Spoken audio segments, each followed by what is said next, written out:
안녕하세요. 하루 한 장 성경 읽기의 유병진 목사입니다. 오늘은 마태복음 22장을 읽어 드리겠습니다. 예수께서 다시 여러 가지 비유로 그들에게 말씀하셨다. 하늘나라는 자기 아들의 혼인잔치를 베푼 어떤 임금에게 비길 수 있다.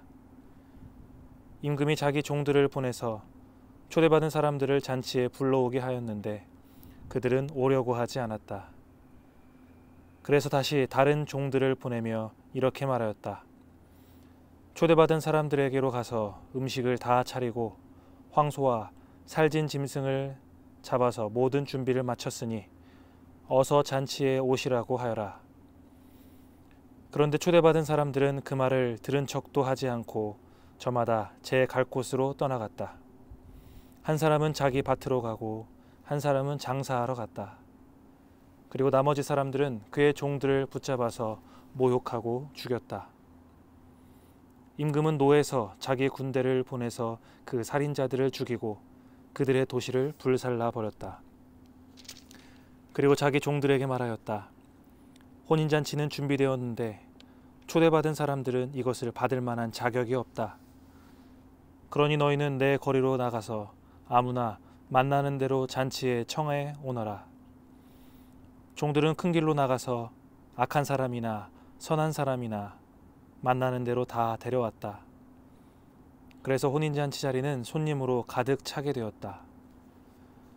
임금이 손님들을 만나러 들어갔다가 거기에 혼인 예복을 입지 않은 사람이 한 명 있는 것을 보고 그에게 묻기를 이 사람아, 그대는 혼인 예복을 입지 않았는데 어떻게 여기에 들어왔는가?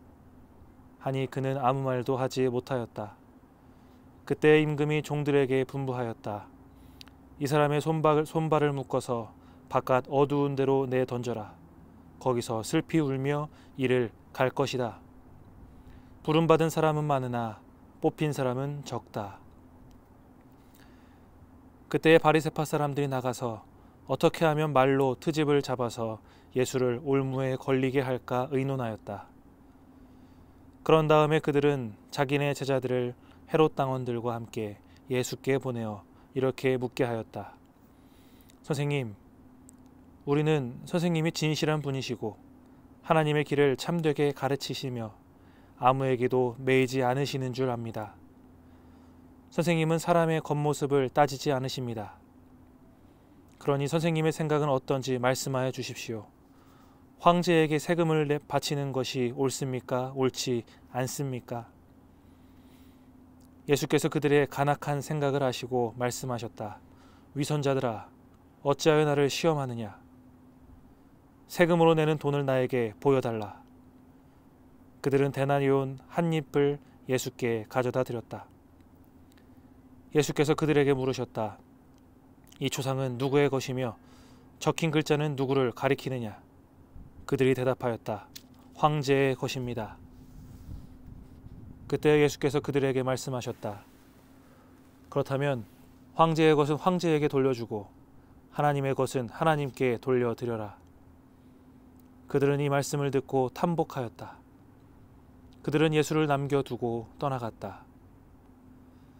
같은 날 사두개파 사람들이 예수께 와서 부활이 없다고 주장하면서 예수께 말하였다.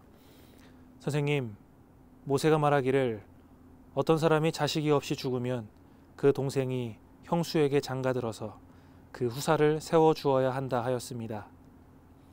그런데 우리 이웃에 7 형제가 있었습니다.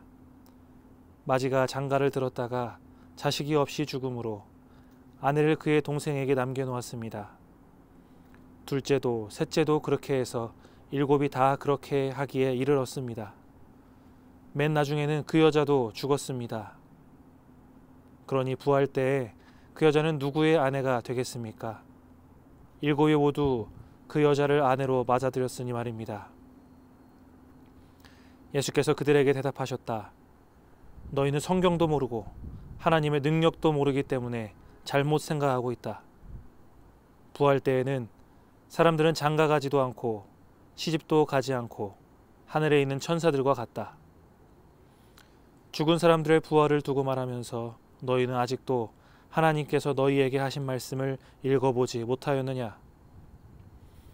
하나님께서는 나는 아브라함의 하나님이요 이삭의 하나님이요 야곱의 하나님이다 하고 말씀하셨다.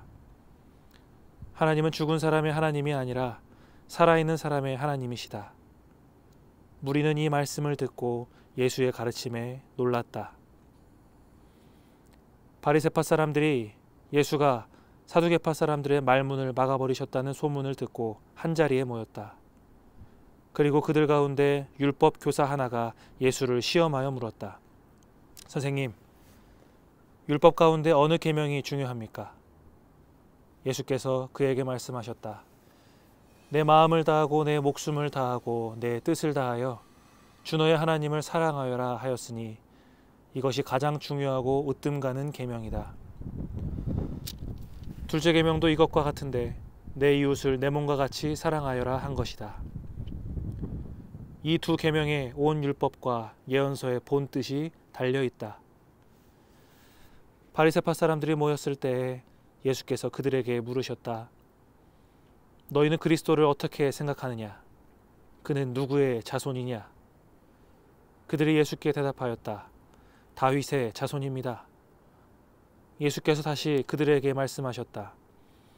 그러면 다윗이 성령의 감동을 받아 그를 주님이라고 부르면서 말하기를 주님께서 내 주께 말씀하셨다.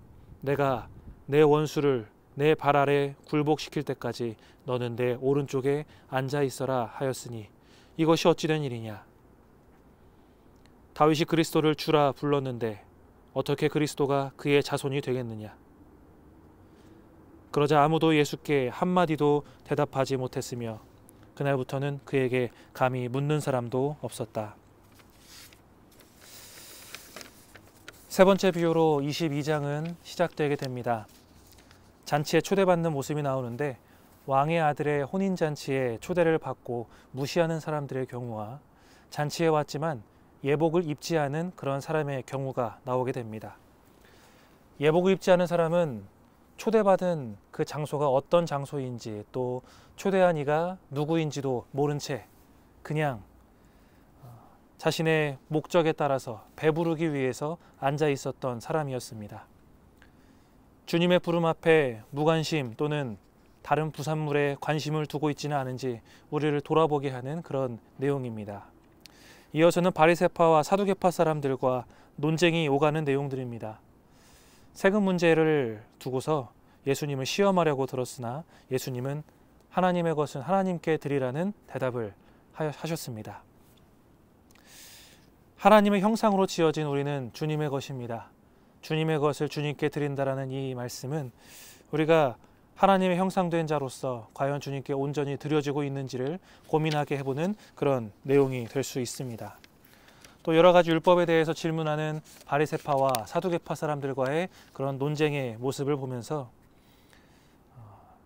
우리의 구원자이시면서 우리의 진리이신 예수님을 눈앞에 바로 앞에 두고서 진정한 구원자를 깨닫지 못하고 그냥 공경에 빠뜨리려고만 하는 그런 모습들이 한심해 보일 정도입니다.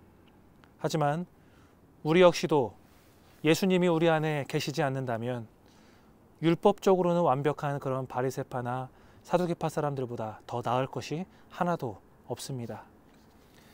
하나님의 것을 하나님께 드리라는 말씀처럼 하나님의 것인 우리를 주님께 드리기 위해서 내 앞에 계신 예수 그리스도를 먼저 깨닫고 그분과 동행하기를 기뻐하는 우리 모두가 되기를 소망합니다. 감사합니다. 좋은 밤 되세요.